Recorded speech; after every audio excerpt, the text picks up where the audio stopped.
fois sur la conférence de Michel Launay à la Moquette, qui vient de sortir, qui est un linguiste qui a pas mal fait de choses, et une conversation que j'ai eue avec des responsables du centre La Moquette.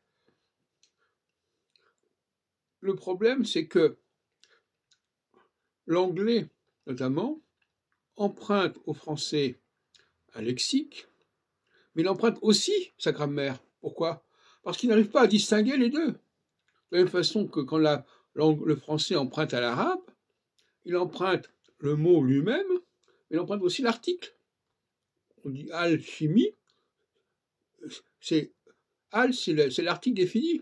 Ça ne fait pas partie du mot chimie. On dit alchimie, on dit alchèbre. Ou même Algézaïr. Enfin, peu importe. Alors, donc, finalement, l'emprunt ne parvient pas à distinguer le lexique de la grammaire. Il emprunte les deux conjointement, et ce qui aboutit, finalement, à ce qu'il emprunte, il importe la grammaire de la langue en question. Et tout à l'heure, je parlais du pluriel de l'anglais.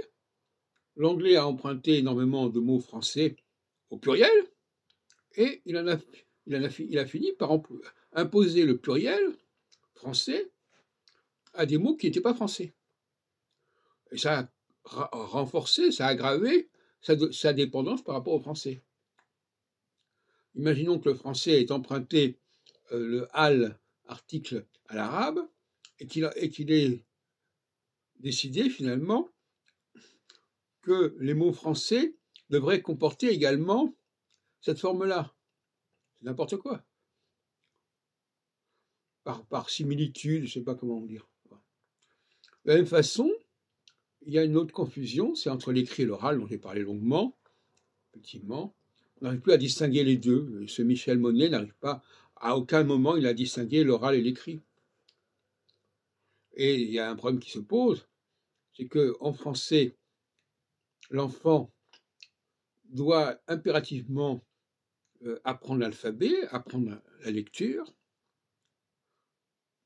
pour pouvoir connaître les codes de prononciation du français, alors qu'en arabe, on apprend à parler et l'écrit n'est décodé que par l'oral, qui est exactement l'inverse. Bon. Donc, il se pose effectivement une question assez compliquée, c'est que l'analphabétisme en français, c'est quelque chose d'effrayant, qui est complètement pénalisant et stigmatisant, puisque si on ne connaît pas l'écriture française, on ne sait pas comment les mots français se prononcent. On le sait comme ça empiriquement, mais on ne sait pas quelles sont les règles de prononciation, et ça devient un problème. Alors, je dirais que l'enfant français va devoir être scolarisé très rapidement. On ne peut pas séparer l'apprentissage de la langue française de la scolarisation. Alors que dans d'autres langues, ce n'est pas nécessaire. En italien, en espagnol, on peut très bien apprendre la langue comme ça, sur le terrain, et sans que ce soit vraiment un problème.